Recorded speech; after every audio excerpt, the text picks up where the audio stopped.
First thing that happens to you when you start acting and you come from a position where you had a career and you start late in your life, where everybody in your old environment is trying to tell you that you lost your mind and this is crazy and you are a joke. You have to be able to process that. You have to be able to not care, but at the same time incorporate that to your journey as an actor, which is what I did eventually.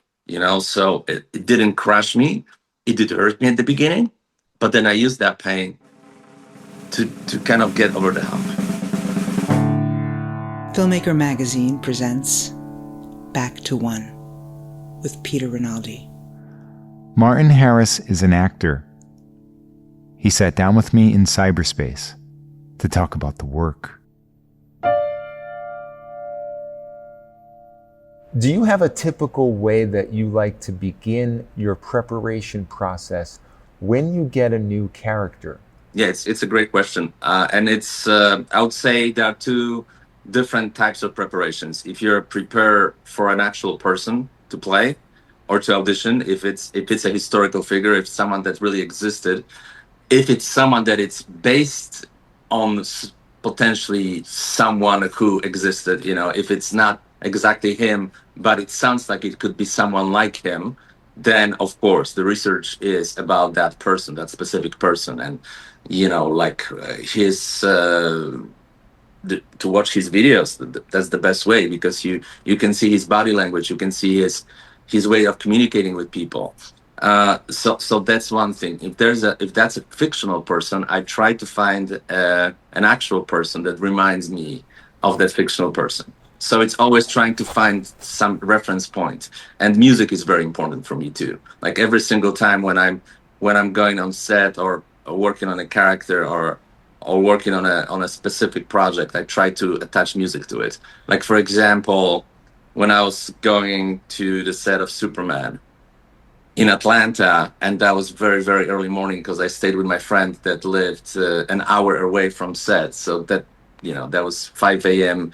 waking up and driving all the way to Trillit Studios. I would listen to dark metal because I thought that will get me into that mindset easier. There's nothing that gets you into a certain mindset than dark metal. I mean, you can't not get into a dark mindset with that stuff. And you know what? And I might have been the only one who did that, and didn't have a chance to tell it to James. Hopefully, I will at Comic-Con this weekend. I actually listened to his band too. Well, not right before filming, but I listened to the Icons once I found out that he was on a band, on an obscure punk rock band in the 80s. I listened to both albums on Spotify. Yeah. So it was punk rock? It was a punk rock band, yeah. Wow, I didn't even know that. So the Icons. That's interesting. And when you try to find somebody in your life that you want to match to the character you're playing, when you find the person, what are you actually extrapolating from that? So here's the thing. I collect art. That's my hobby. That's a very expensive hobby, especially for someone who is not a millionaire yet. But I do have some really, really outstanding pieces, even from 18th century, like Sir Joshua Reynolds or George Romney. Those are, high-level painters. And I was able to, through saving, scrapping, cooking myself for weeks, I was able to get those paintings, I guess. So I would look at it, especially back in 19th or 18th century, where they didn't even have photographs. Not even, of course, internet and all that stuff, right? All that funny stuff. But they didn't even have photography. That started in 19th century. So they would first do a drawing, and then they would paint. So I look at it at creating character, that you do sort of a drawing based on someone, but then you have to add colors to it, and that's your choice. That's your own choice. It doesn't have to match a specific person, unless it is a specific person. Like you have to play, let's say, Stalin, right? Then you have to match everything. But if you play a general that you think could be a general to someone like Stalin, you read about it, you incorporate fear into it, because he was killing his generals even after they did the job. And then you try to find those things. How did you first get interested in this endeavor to begin with? Very early, but I would say I had to overcome a lot of I had to overcome a lot of fear of doing that. And there were different types of fears. As a kid, growing up with a family that half of my family was scientists, I was kind of pushed in the direction to study to be that. So I thought I would be a professor of history because I was good with history. And my father is a professor of history of art. So I was winning all those Olympics. Then I rebelled when I was 15. I started heavy metal band, which lasted 3 years. So I was heartbroken when it ceased to exist. And as a result, I kind of abandoned my dreams in a way that I decided to accept an offer from a label to do reviews for them and to be a bona fide a writer, about like a music writer. So I did that for 2 years. And since it wasn't very profitable, I didn't want to write about commercial pop or anything like that. I was writing about rock music and heavy metal music and progressive rock music and interviewing artists, but that was part-time. I decided, okay, I need a job, so I became a sports writer, and I was a very successful sports writer in my 30s. Wrote books and started coming to the United States and covering the NBA basketball, and that's how I met Kobe Bryant, and he was actually the one who convinced me that in my early 30s, that if my dream was really to go into acting at some point of my life, I should really go and do it. So I came here. I would still do all those other things. And I started going to acting school and started acting. But it wasn't until he died when I understood the full extent of his message that once you do, you have to commit full time to it. For part-time, you'll have part-time effects. For full-time, you'll see how good you can really be. And I wish I knew that before, but I guess it was a process. And 5 years ago, that's when I really fully jumped into it. Do you think the devastation of his sudden death was really what made you reevaluate, like that your heart wasn't into it and that you needed to? I mean, my heart was into it, but maybe my belief wasn't fully into it. My self-confidence wasn't into it. Because the first thing that happens to you when you start acting and you come from a position where you had a career and you start late in your life where everybody in your old environment is trying to tell you that you lost your mind and this is crazy and you are a joke. You have to be able to process that. You have to be able to not care, but at the same time incorporate that to your journey as an actor, which is what I did eventually. So it didn't crush me. It did hurt me at the beginning, but then I used that pain to kind of get over the hump.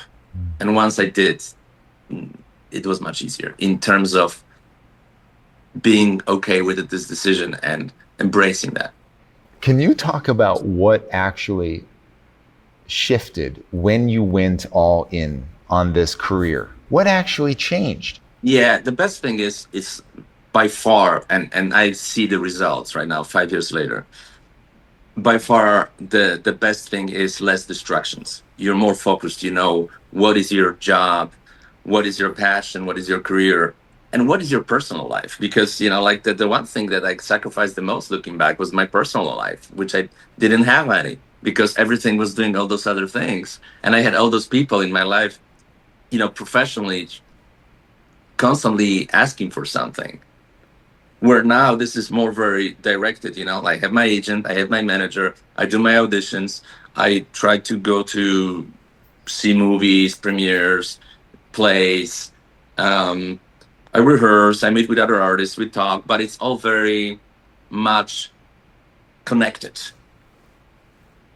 So I also can have life, like for example, art and going to museums and collecting art.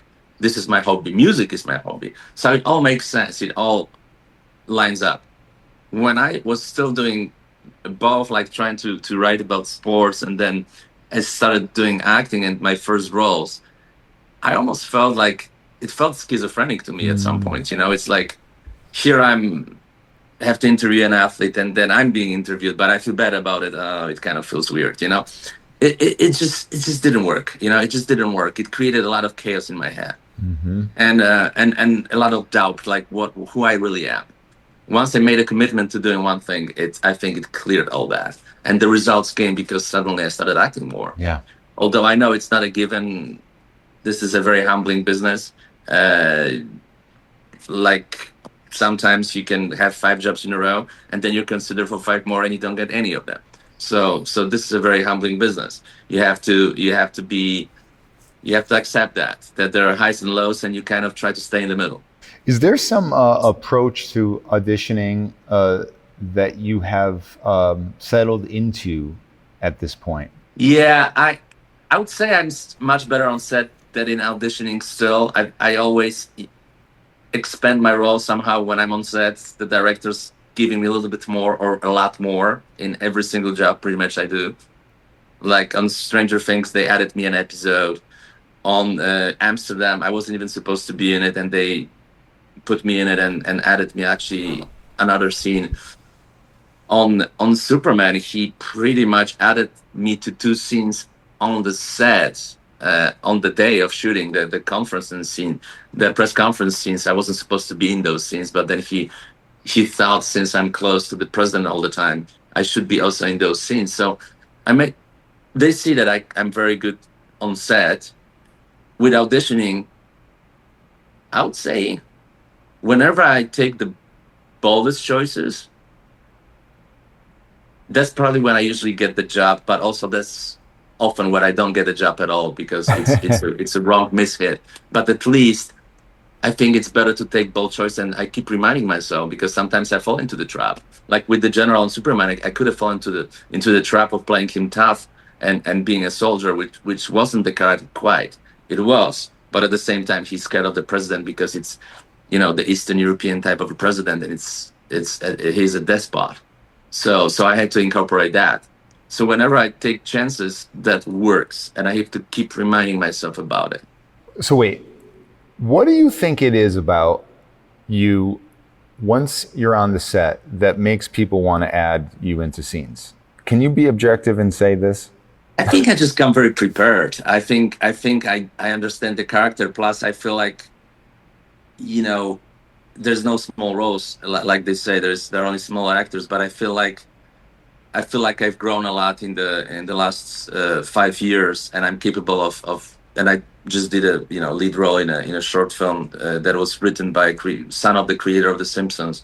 I'm capable of handling bigger roles. So I feel like the directors, even when I come to do a smaller role, see that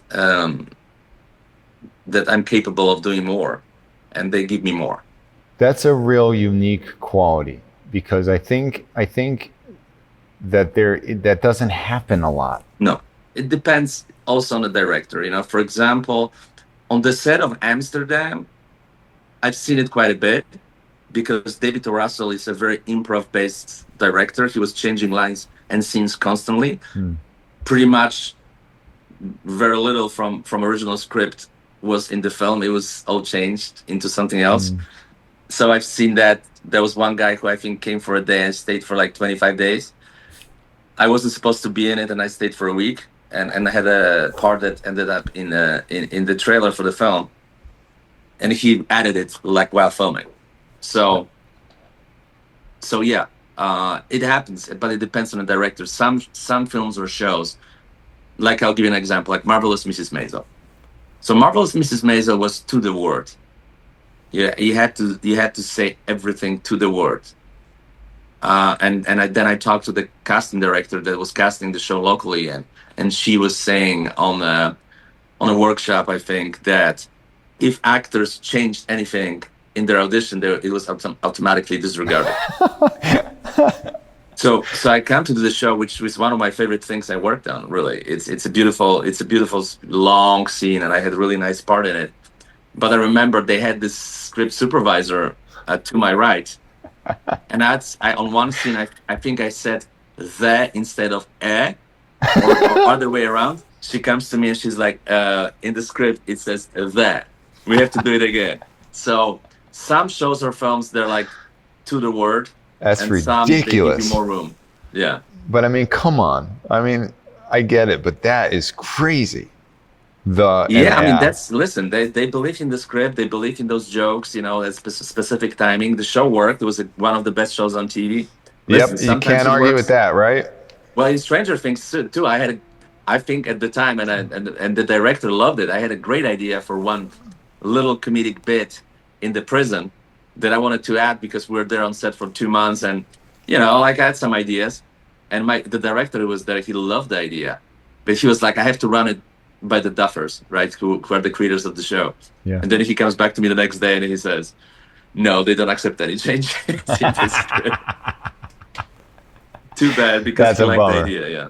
When you do show up particularly on a series like these, and it's a show that's been going on for a while, do you try to make nice with everyone and shake everyone's hand? Do you try to keep your distance, or does that even matter? Both. I try to be nice to everybody. Well, I mean, not try. I'm generally, I think, a nice person. I don't have to push that. It's my approach. I'm nice, but also kind of a little bit private. Like work first. I would tell you an interesting thing. It's all about it being focused on what you do on set. Like for me, at least, like I don't take any pictures unless someone takes a picture with me and sends it to me later. I don't really have photos from set.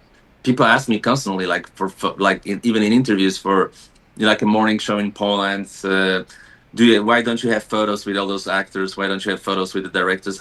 Some actors do, and it works great for them on social media. But I'm just, like I don't want to lose the concentration. I want to just be focused on what I'm doing. And some of the actors I work with, and I learned that actually from being on Staircase.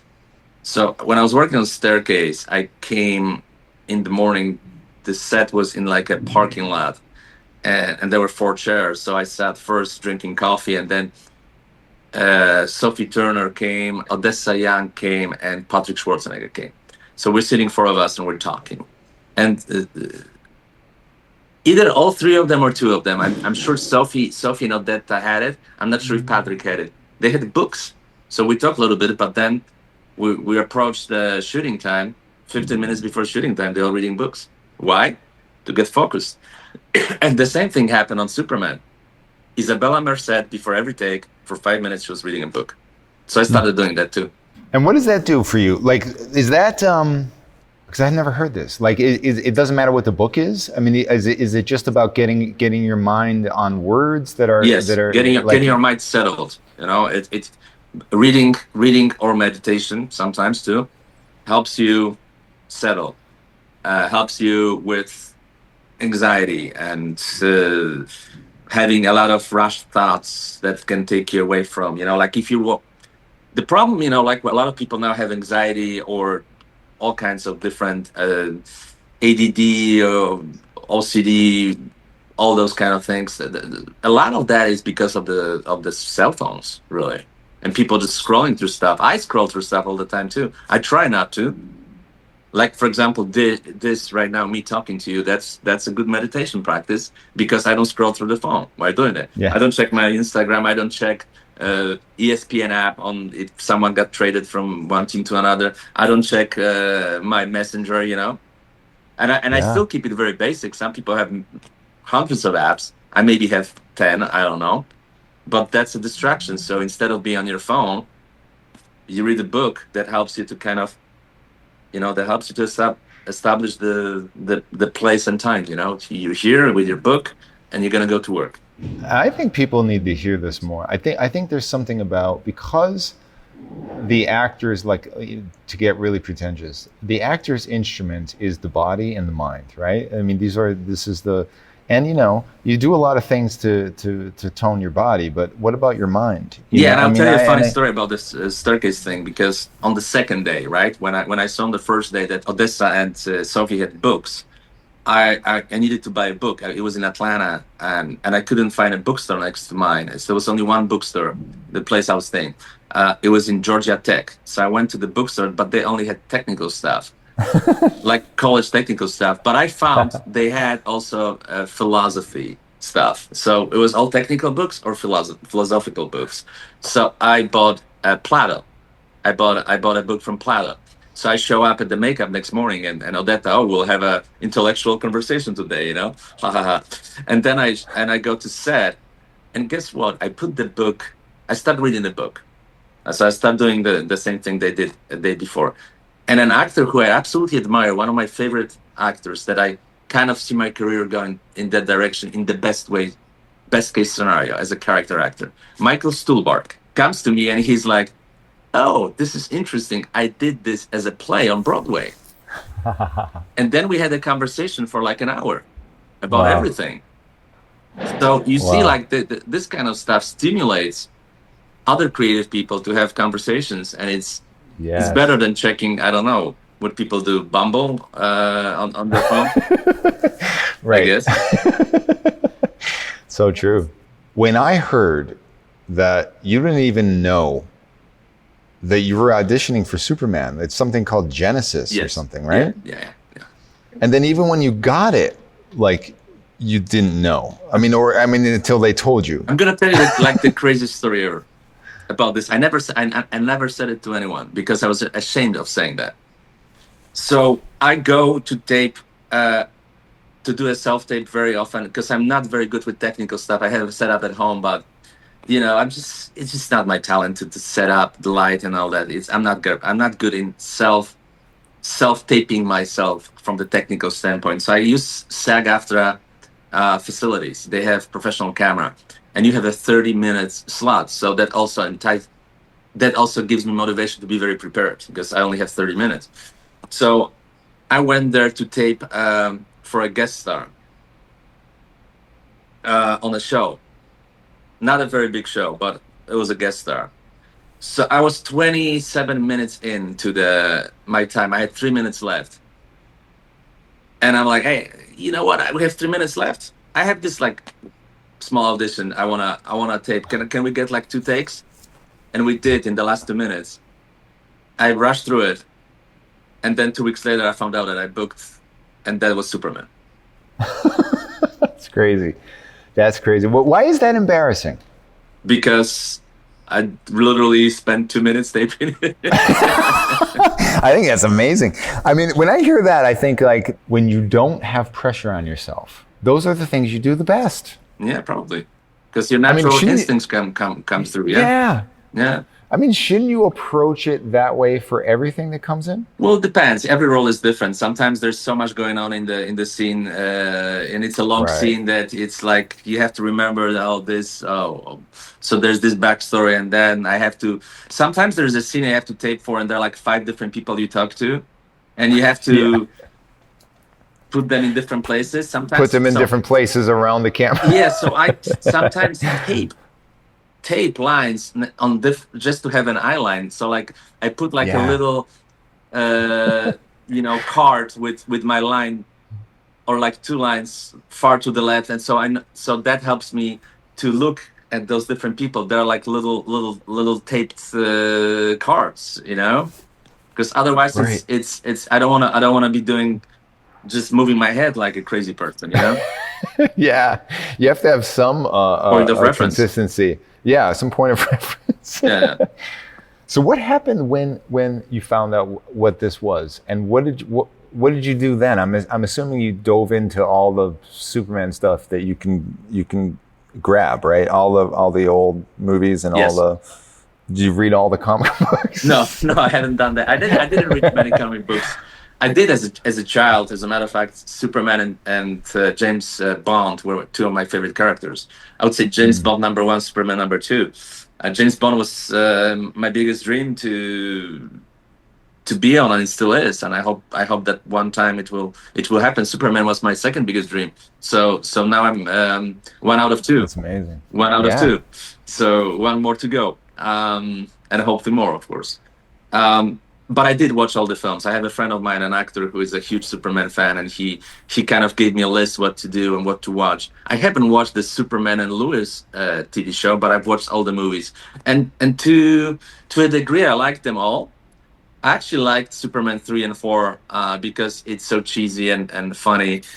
And I liked 80s. I like the 80s music. I like the 80s films. I think there's a lot of like naive fun which the movies also should be about. Not all of them, but I like that it's entertaining. It's what I call a brainless entertainment.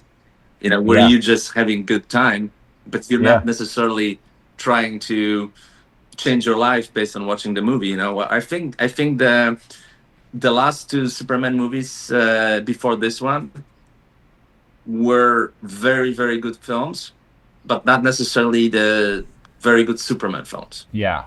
But very good That's film. a But good way like, to put I it. still don't understand why he fought Batman. Like, why? What happened? Why? Still confusing. Still confusing.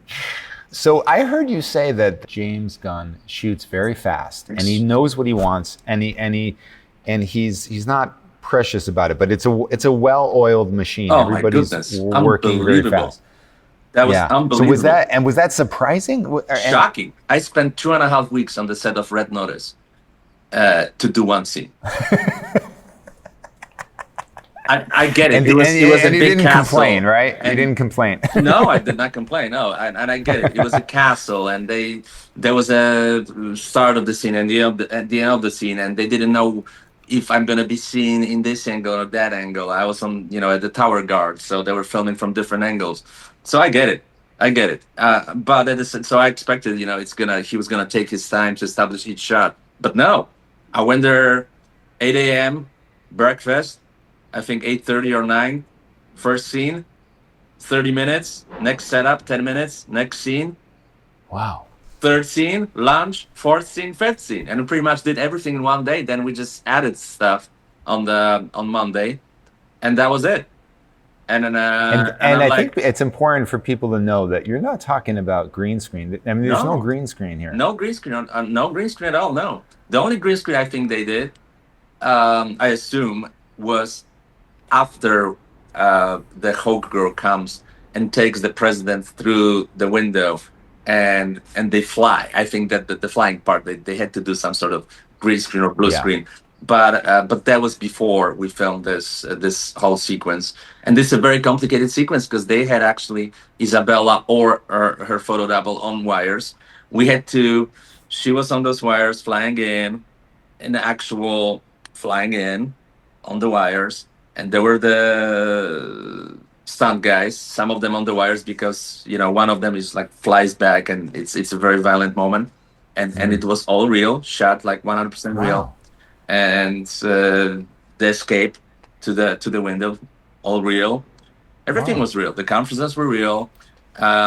Us leading to the room where he enters the fortress of solitude, everything was real. Wow. And there were so Wow. many details in that room, in that room where we shot the scene where I get the phone call. I give okay to the president to give the speech. He gives the speech, so we're in his room. There were a lot of details that you don't even see in the film. Like even he had a stamp with his name on it. Wow. He had a Wow. pen with his name on it. There was a painting of his on the wall, but there was also a painting of his on every wall in the palace, which I don't think you see or you barely see. So they Yeah. really prepared the set in a very comic way. A lot of details, everything made sense, and the one thing about James, he knew exactly what he wanted.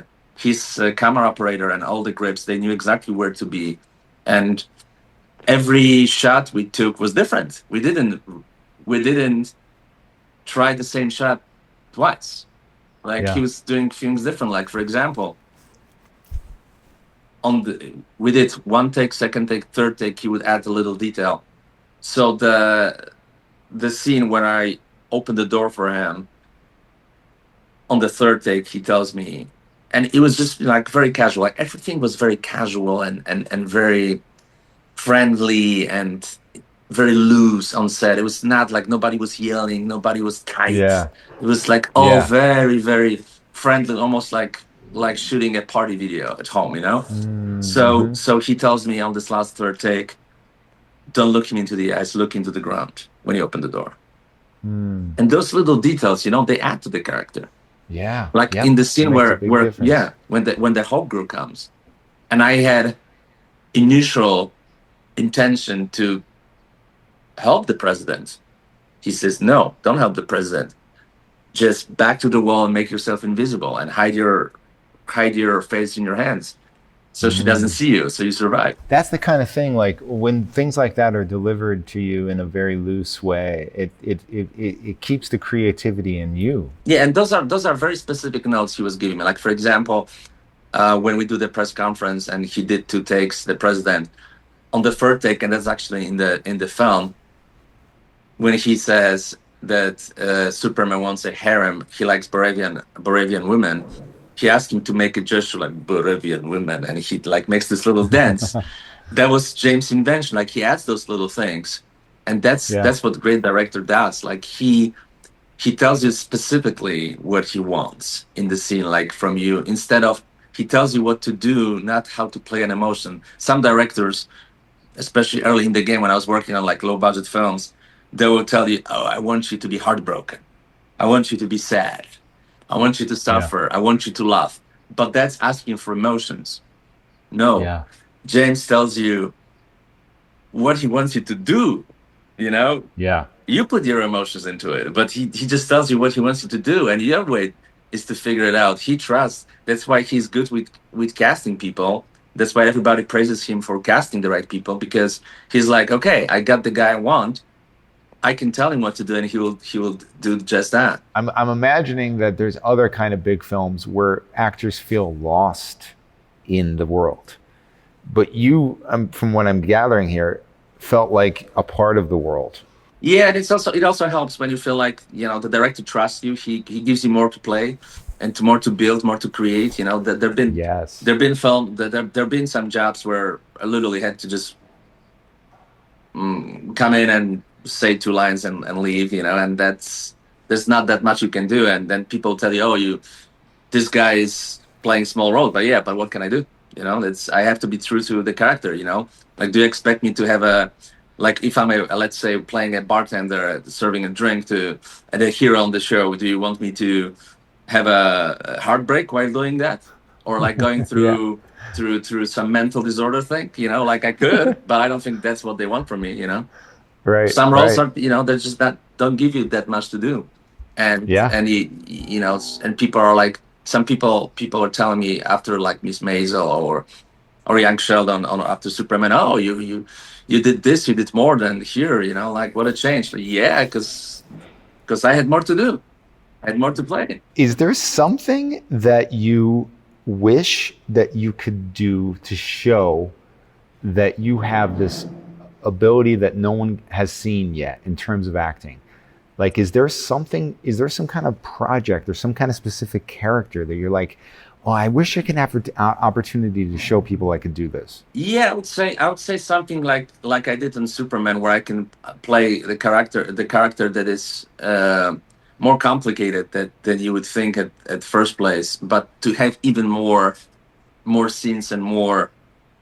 But I can't complain about this one. Like that's exactly what I want to do moving forward. I want to play like a character that is a distinguished character that I can add some of my sauce into it, you know? I'd love to play a journalist, for example, because that's what I've done.